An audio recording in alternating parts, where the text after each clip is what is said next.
Zaman Nabi adzan Jumat berapa kali? Satu kali. Adzan Jumat zaman Nabi satu kali. Kedua, zaman Utsman bin Affan adzan Jumat berapa kali? Dua kali. Pilih mana? Ikut Nabi apa ikut Utsman? Ayo. Ayo. Pilih mana? Dua-dua. Tuh, nggak bisa kita mengatakan begitu. Pilih Nabi, pilih Utsman. Utsman itu menantu Nabi. Menikah dengan dua putri Nabi. Yang satu setelah meninggal, menikah dengan yang satunya lagi. Sehingga disebut dengan Dzun Nurain. Orang yang punya dua cahaya. Masya Allah. Sangat pemalu, disanjung oleh Nabi. Ini Utsman ini sangat pemalu. Malaikat Jibril aja malu dengan Utsman. Malaikat Jibril malu dengan Utsman. Ngobrol Nabi dengan Umar, tersingkap sebagiannya. Ya, begitu datang Utsman, ditutup semuanya. Ya, kata Umar, kenapa ditutup? Nah, kata Nabi, datang seorang yang sangat pemalu. Malaikat Jibril aja malu sama dia. Datang, dipuji. Hartawan yang sangat dermawan, banyak hartanya. Sampai sekarang masih ada asetnya. Dermanya banyak, segala rupa, segala rupa. Apa kemudian mustahil mengatakan sesuatu yang bid'ah, sementara namanya tercatat sebagai seorang ahli surga yang terbaik? Gimana bisa ahli surga bisa bid'ah? Hah? Tapi kan itu bid'ah yang dibenarkan, Ustaz. Oh, enak aja. Lihat baik-baik. Kalau sudah bid'ah, ya bid'ah. Ya, mari kita perhatikan. Sekarang, teman-teman mesti bandingkan. Jangan sampai mudah kemudian menghukumi sesuatu. Lihat dulu ilatnya apa sebabnya.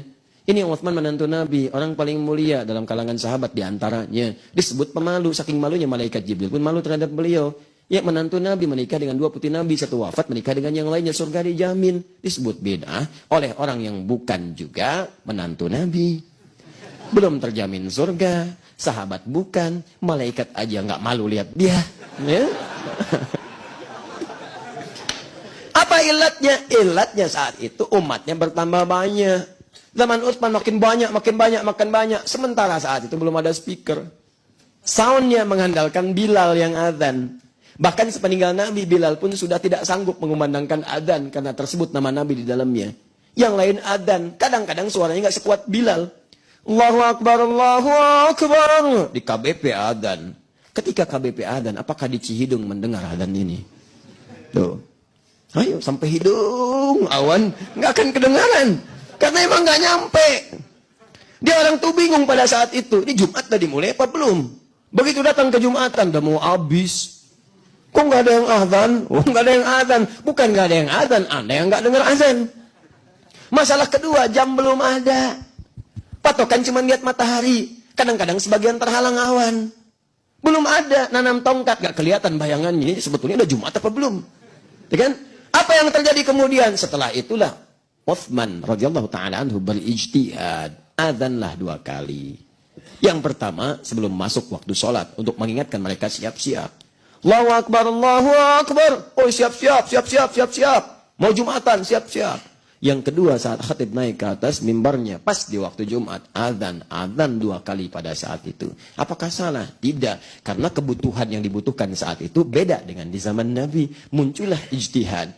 Sebabnya disebut dengan illat. Nah sekarang, sebab yang menjadikan adzan dua kali itu apa? Sebabnya karena suaranya nggak terdengar kepada banyak orang yang lain. Maka muncullah kemudian ijtihad adzan dua kali. Benar tidak? Benar secara fikih. Dibenarkan secara syariat. Sekarang saya tanya, sekarang persoalannya, soundnya sudah ada. Mic-nya sudah ada, bisa diatur. Bahkan ada yang melengking, toanya kuat sampai kedengaran. Ini itu. Sekarang ada lagi, bahkan yang live. Bisa ke handphonenya, bisa ke macam-macamnya, terdengar. Bisa di set di jamnya, Masya Allah. Kadang-kadang kita sudah sholat, dia baru adzan. Kita ada walad-balin, Allahu Akbar, Allahu Akbar. Oh, bayangin. Pernah kejadian begitu? Ada. Dan banyak lagi kita belum sholat, sana sudah adzan. Ada. Karena apa yang terjadi? Sholatnya di Bandung, settingannya Mekah. Ini persoalan kan? Ada nih. Nah sekarang kalau sudah ada begini, apakah masih boleh adzan dua kali? Karena ilatnya sudah nggak ada.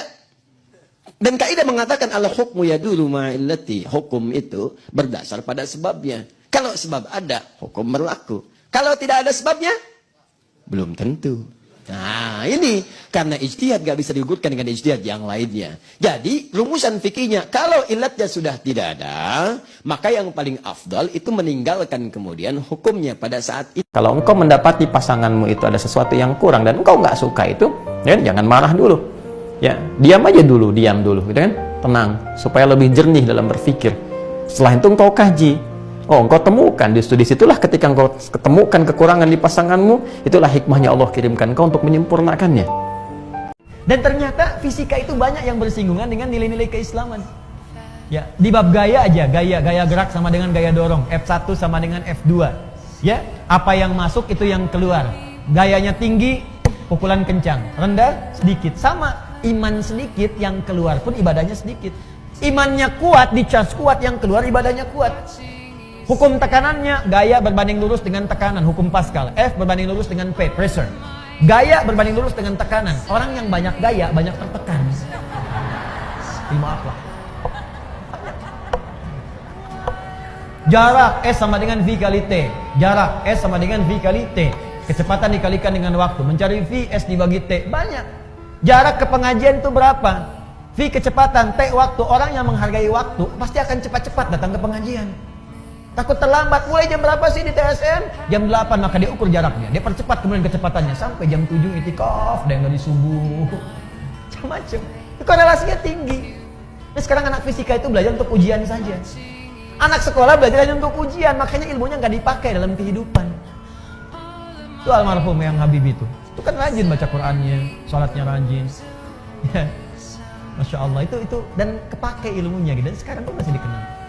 Maaf, malam saya sarankan, karena kita sudah belajar as-sunnah an-nabawiyah, mohon sebesar-besarnya jangan tinggalkan tahajud. Jangan tinggalkan tahajud. Salat tahajud itu punya 4 kemuliaan yang tidak akan ditemukan di salat apapun. Itu cuma malam, waktunya malam. Ya. 1, Allah menjamin akan mengangkat karir pekerjaannya, ditempatkan di tempat terbaik.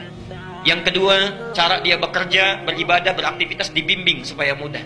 Yang ketiga, kalau ada kesulitan dibimbing supaya keluar dengan lancar. Yang keempat, kalau sedang bekerja diganggu orang, ada yang mau menyingkirkan, menyungkurkan, menyudutkan, Masya Allah, Allah langsung yang tolong tanpa perantara. Dalilnya jelas, bukan hanya hadis tapi langsung Quran. Quran surah ke-17 ayat 79 sampai 81. Al-Isra. Wa minal laili fatahajjat bihi nafilatan laka. Di antara sebagian malam silakan bangun tahajud, hukumnya cuma sunnah bukan wajib. Tapi kalau engkau lakukan, asa an yab'atsaka rabbuka maqaman mahmuda, ya. Allah akan angkat maqam derajatmu di tempat yang terbaik. Quran surah 17 ayat 79 sampai 81. Wa qur rabbi adkhilni mudkhala sidqin. Akan dibimbing awal pekerjaannya di tempat yang benar, terbaik.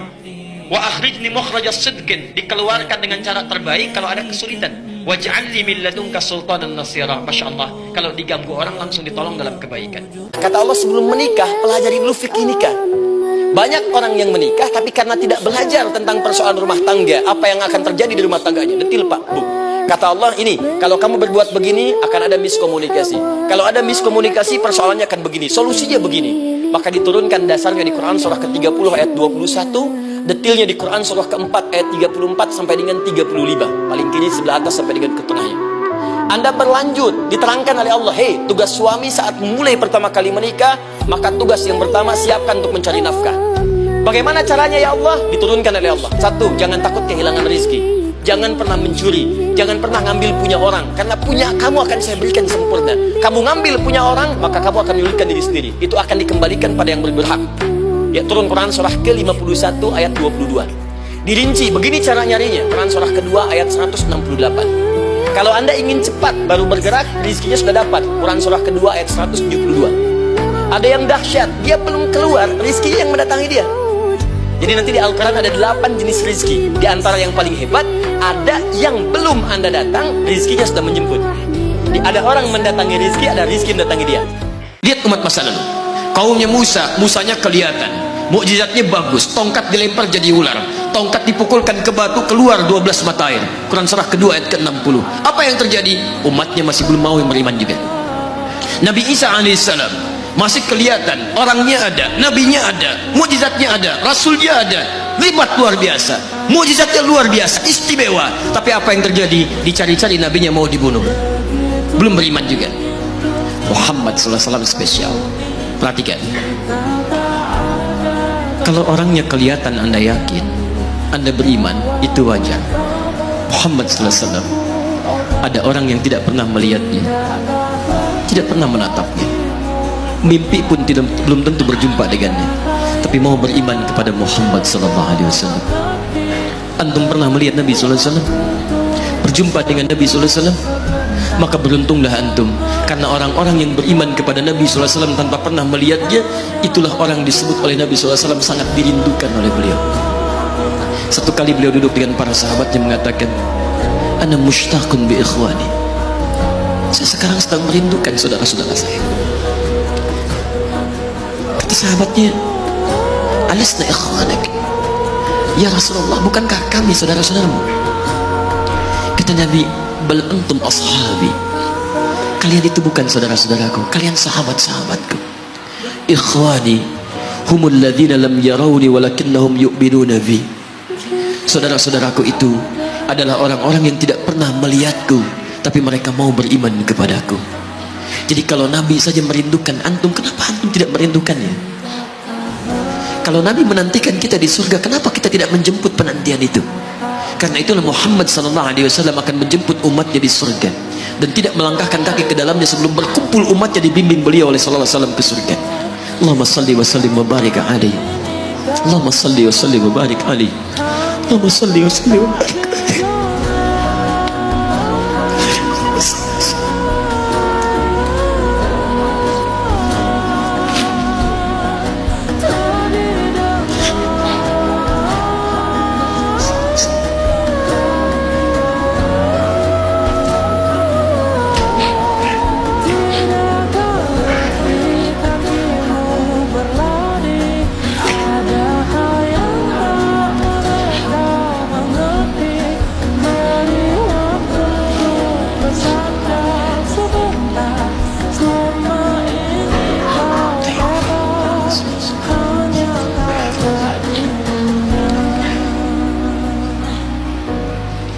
Maka diturunkanlah kemudian hudan yang terakhir. Diharapkan dengan hudan ini mengantarkan semua umat Muhammad SAW yang mau beriman dan mengikutinya ke surga. Karena Rasulnya spesial, umatnya spesial, maka diturunkan di waktu yang spesial dengan petunjuk yang spesial. Quran surah kedua ayat 185. Syahrul Ramadan alladzi unzila fihi al-Quran. Di bulan Ramadan turunnya bulan Ramadan, bulan spesial. Unzila fihi al-Quran, diturunkan Al-Quran. Apa fungsi Al-Quran itu? Ternyata bukan bacaan biasa, bukan koleksi yang Anda simpan di pinggir-pinggir masjid atau terletak di atas-atas dipan di rumah Anda. Maaf, hudan. Lihat ayatnya. Syahrul Ramadan alladzi unzila fihi al-Quran hudan.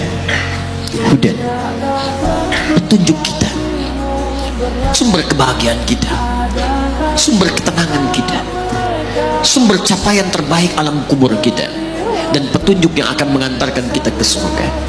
Dan hebatnya, kalau yang umat-umat dulu itu terbatas sifatnya, tidak pernah disebutkan linnas. Suhuf Ibrahim wa Musa. Daud untuk kaumnya, Musa untuk kaumnya, Isa untuk kaumnya. Tapi Muhammad sallallahu alaihi wasallam hudannya linnas, untuk semua manusia. Jadi tawaran Quran, Allah menginginkan semua manusia yang kembali ke surga. Cuman kadang-kadang sayang, maaf teman-teman sekalian, saya tegaskan kepada Anda, ayat ini tegas memberikan isyarat bahwa hidayah Allah ingin diberikan pada semua manusia. Jadi kalau kita lihat keterangan Al-Quran, seharusnya tidak ada satupun manusia yang tidak dapat hidayah. Semua dapat. Cuman masalahnya, ada orang yang diberikan tapi dia tidak mau mengambilnya. Ini masalahnya. Hidayah itu bukan persoalan mendapatkan atau tidak. Persoalannya ketika Allah berikan, Anda mau ngambil atau tidak. Itu masalahnya. Kata insya Allah atau insya Allah, satu pakai I-N-S-Y-A-A Allah atau I-N-S-H-A. Mana yang benar? Dua-duanya salah.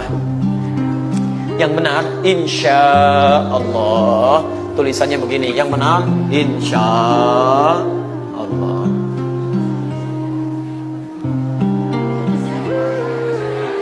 Nah, ini yang mau saya tunjukkan. Gini, jangan terjebak pada sesuatu yang remeh-temeh, yang kecil-kecil.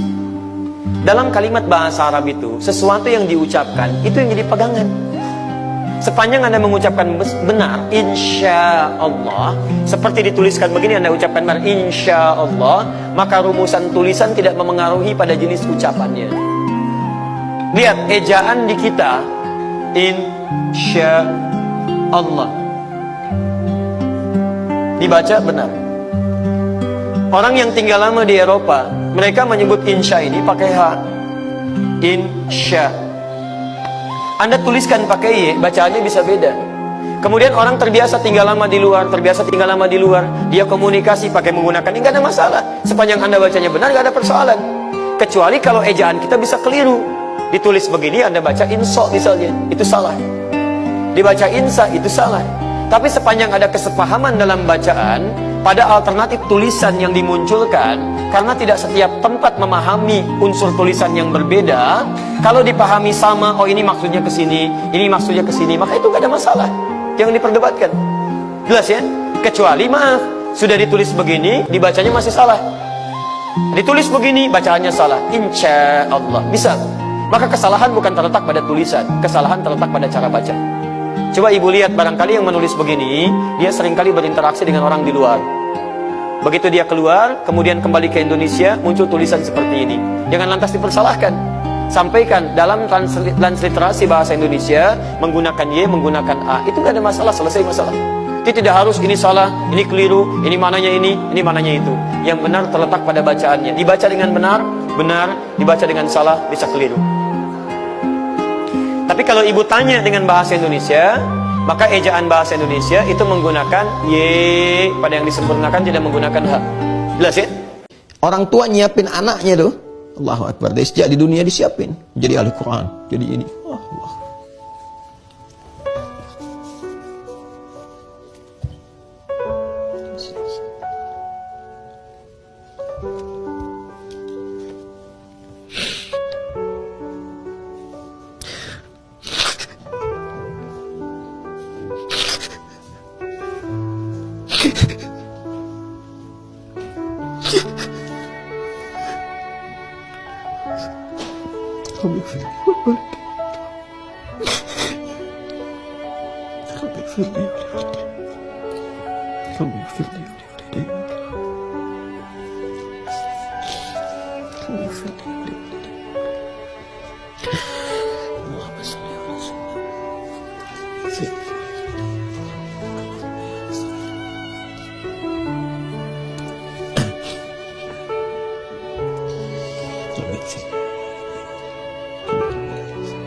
Nah, jadi ketika kembali kemudian teman-teman sekalian, maka anak ini yang disiapkan orang tuanya dapat hasilnya. Bahkan dari sejak mulai dihisab. Ya, jadi ahli Quran diberikan mahkota, orang tuanya dipakaikan juga. Naik, kemudian apa yang terjadi? Allah menyampaikan langsung, dan Allah pasti benar. Pasti benar. Innallaha la yukhliful mi'ad. Maka di surat Az-Zumar nanti kita mengatakan alhamdulillahilladzi sadaqana wa'dah. Segala puji bagimu ya Allah, engkau telah menepati janjimu, Nanti anaknya ini menggandeng orang tuanya. Jannatu adnin khuluna, ketika masuk surga Aden itu dia gandeng kedua orang tuanya. Man salaha min abaihim. Nah, kalimatnya salaha, dari saleh itu. Ini yang mengonfirmasi hadis ini.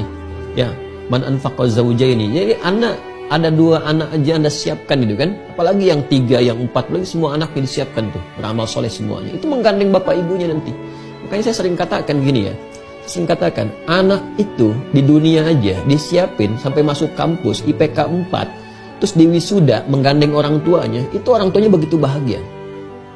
Anda kebayang nggak ketika di wisuda di akhirat itu? Ya, kebayang nggak? Jadi di dunia aja kebahagiaannya udah luar biasa. Ibu bapak, saya ingin tanya ya, ketika anak Anda misalnya dapat gelar nih, S1, S2, Master, S3, Doktor, terus Anda wisuda ada di situ menggandeng, difoto, diabadikan, Anda kan bahagia. Saking bahagianya Anda pajang tuh. Anda panjang di dinding-dinding itu, momen-momen membahagiakan, dan semua lelah itu hilang. Anda nggak peduli dulu mengeluarkan uang berapa, keringat dan sebagainya. Yang penting udah terlihat tuh, bahagia luar biasa. Ya, dan ini lebih daripada itu semua, nggak ada yang sebanding gitu. Jadi begitu pulang tuh di wisuda, langsung Allah yang mewisuda. Ya, disaksikan semua penduduk langit dan bumi. Orang tua digandeng, apa nggak bangga tuh? Saya ingin tanamkan bahwa nggak ada manusia sempurna. Tolong sampaikan, ya, atau tebarkan apa yang saya sampaikan di malam hari ini, risalah yang kita ajarkan dari Quran kepada setiap insan beriman, ya, para pelaku maksiat, atau bahkan mudah-mudahan ceramah saya ini sampai ke lapas-lapas dan sebagainya. Anda yang terjebak dalam kesalahan, yang sekarang Allah isolasi supaya menjadi lebih baik, makanya di lapas ada masjid, kadang-kadang datang ustadznya dan sebagainya. Saking sayangnya Allah diberikan jalan untuk kembali, kurang apa lagi gitu kan.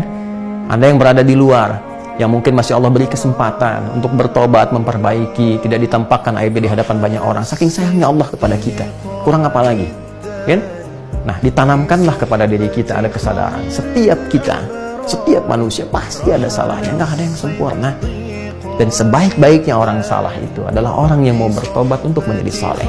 Allah aja masih memberi kesempatan, itu kan, dengan sifat sayangnya. Maka kita sebagai manusia mesti meneladani ini, kita menebarkan nilai kebaikan ini supaya semua menjadi baik. Kan yang kita inginkan semua jadi baik, ya. Maka ketika muncul dalam diri kita itu kesadaran bahwa kemarin mungkin pernah salah, kemarin mungkin pernah berbuat begini, cepat ambil peluang itu dan sadarilah pada saat itulah Allah sedang menanamkan cintanya. Dan saya agak heran ini, orang pengen masuk surga tapi dikasih jalan ke surga tidak diambil, lebih memilih tawaran-tawaran dunia. Kok bisa menerima tawaran pekerjaan yang meninggalkan sholat Jumat? Kok bisa menerima tawaran pekerjaan sekedar jaga toko tapi kehilangan kesempatan sholat? Padahal sudah tahu Allah pemberi rizki, dan tahu rizki tidak tertukar, dan tahu rizki pasti diberikan, tapi tega meninggalkan Allah. Awas Bu ya, kalau ada calon menantu datang tapi nggak sholat, suruh sholat dulu. Allah aja dia tinggalkan, apalagi anak ibu.